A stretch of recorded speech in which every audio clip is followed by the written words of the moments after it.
বিয়ে হয়েছে গত মাসে, এই ১ বছর পূর্ণ হলো। আর ১ বছরে এই ১ম আমি একা, একা বাড়ি গেলাম।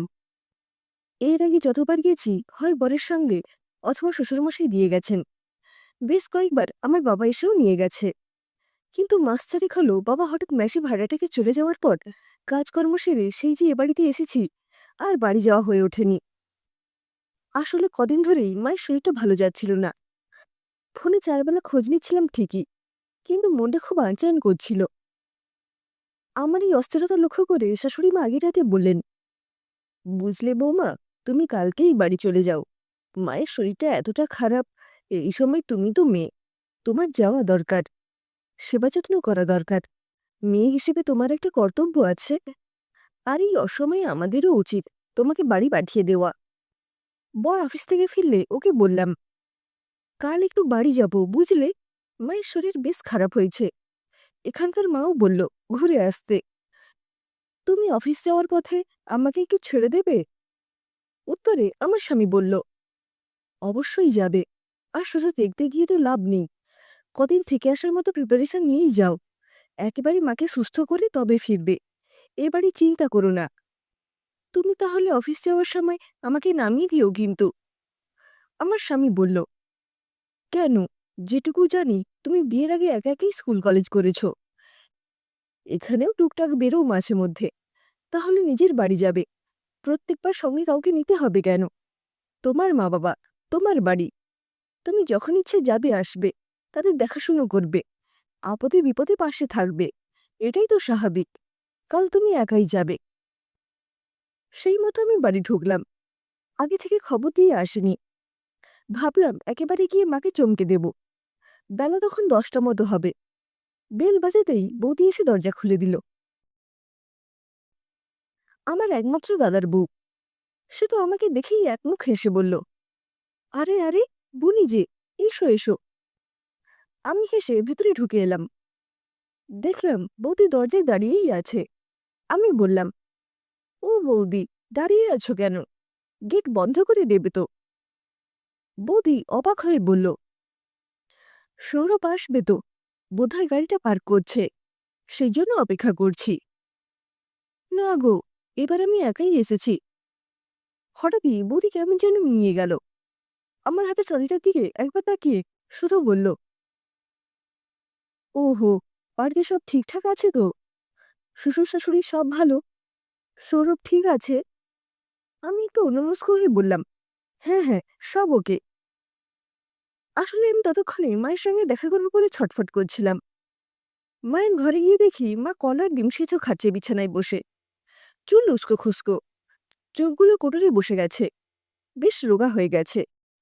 বাবা থাকতে ডবডবে করে সিঁদুর পরত মা। সাদা সিঁড়িতে এই প্রথম মাকে দেখে বুকটা কেমন হু হু করে উঠল। মনে মনে ভাবলাম, কদিন একটু যত্ন করতে হবে। আমি মা বলে ছুটে গিয়ে গলা জড়িয়ে ধরলাম। মা হেসে বলল, কখন এলি রে?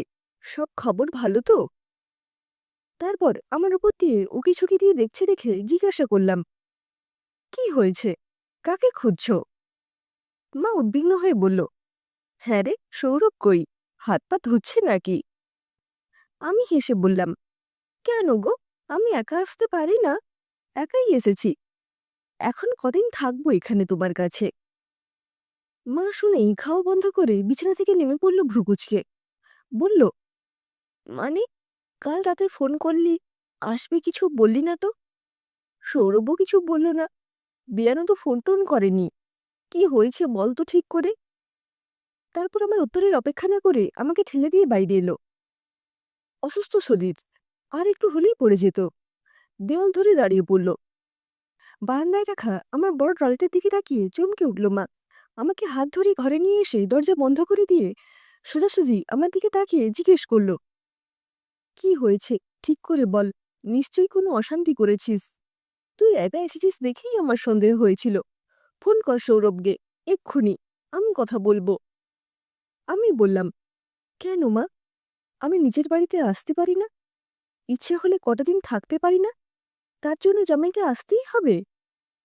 তোমাদের কথা মতো এক মুঠো চাল দিয়ে ঋণ শোধ করে দিইনি বলেই কি আর এ বাড়িতে আমার জন্য ভাত বরাদ্দ নেই? বলেই ঘর খুলে বেরিয়ে নিজের ঘরটাই গেলাম। সেখানে গিয়েও ধাক্কা খেলাম। তাকের বইগুলো সব উধাও। আমার ছবি আঁকার রং তুলি প্যালেট সব এক কোণে ফেলে রাখা। পর্দার রং বদলে গেছে। আমার শখের ছবিগুলো দেওয়ালে নেই। যখন অবাক হয়ে দেখছি, তখন বৌদি ঢুকলো আমার ঘরে, হাতে বিছানা চাদর নিয়ে। সেটা খাটে বিছিয়ে দিতে দিতে বলল, তুই চলে যাওয়ার পর ঘরটা এমনিই পড়ে থাকে। আমি রিপেয়ার করে একটা পার্লার করব ভাবছি। সারাদিন তো বাড়িতেই থাকি। কাজটা জানি যখন, কাজে লাগাবো না কেন বল? তাই ঘরটা নতুন করে ডেকোরেট করাবো। আর তোর বইগুলো না আমি পেপার নিতে আসে ওকে দিয়ে দিয়েছি। তুই তো এখন পাক্কা গিন্নি, তোর আর কি কাজে লাগবে এখন? বৌদি চলে যেতে আমি রং তুলিগুলো নেড়ে ঝেড়ে দেখলাম। হাতে তৈরি পেনদানিটা ঝেড়ে ঝুড়ে বের করলাম। দেয়ালগুলোতেও হাত বোলালাম। বোলপুর থেকে কেনা উইং বেলটায় টুংটাং করলাম।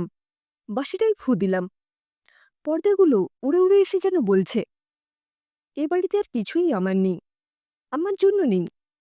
শুধু অতিথির মতো যাওয়া আসা ছাড়া অবশিষ্ট আর কিছুই পড়ে নেই। দুদিনের বেশি থাকলে এ বাড়ির লোকজন বেজার হবে, দুশ্চিন্তা করবে।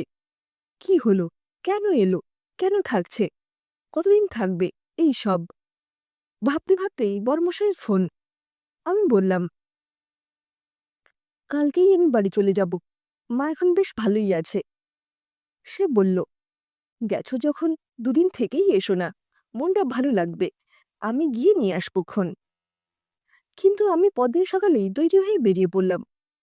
আসার সময় মাকে বলে এলাম, ও বাড়ি যাচ্ছি মা, এই বাড়িতে কালে ভদ্রে আসাই ভালো, তাতে জামাই আদর পাওয়া যায়। মা শুধু বলল, ছেলের বউ হয়ে গেলে মায়েরা পরাধীন হয়ে যায় রে, তার উপর স্বামী নেই। ছেলে ছেলের বউয়ের হাতে তোলার মধ্যে থাকতে হয়। তখন মেয়ে জামাই দুদিনের জন্য আসবে, থাকবে, আনন্দ করে চলে যাবে। এতেই সুখ, এতেই শান্তি। ঢাউস ট্রলি নিয়ে একা মেয়ে এলে বুক কাঁপেরে সব মায়েরই। কোনো মাই চায় না তার মেয়ে তার বাড়িতে থাকতে এসে দুটো কথা শুনুক, চোখের জল ফেলুক। মেয়ের মা হও, বুঝতে পারবে কত জ্বালা। সঙ্গে সঙ্গে ভিতর থেকে বৌদির ডাক শুনতে পেলাম। মাকে ডাকছে স্নান সেরে নিয়ে বাথরুম খালি করে দেওয়ার জন্য। বুঝলাম মাও এখন নিরুপায়। রাতে খেতে বসে যথারীতি সবাই গল্পগুজব করছে। স্বাভাবিকভাবেই আমি মনমরা। কাজ করতে হয় করে যাচ্ছি। এমন সময় শ্বশুরমশাই বলে উঠলেন, মাটনটা কে রান্না করেছে আজ, ভালো হয়নি। এমনি কষ্ট হচ্ছিল। সরাসরি ভালো হয়নি শুনে আমার কান্না পেয়ে গেল। আমার চোখের কোণে জল লক্ষ্য করেই শ্বশুরমশাই আমাকে ডেকে মাথায় হাত বুলিয়ে বললেন, মন খারাপ কেন মা লক্ষ্মীর? ভালো হয়নি মানে কি সবসময় খারাপ হয়েছে বোঝায়? আরে আমি বলছি, শুধু ভালো হয়নি, দুর্দান্ত হয়েছে। বর ভাত খেতে খেতেই ইশারা করে বলল, জাস্ট সুপারব।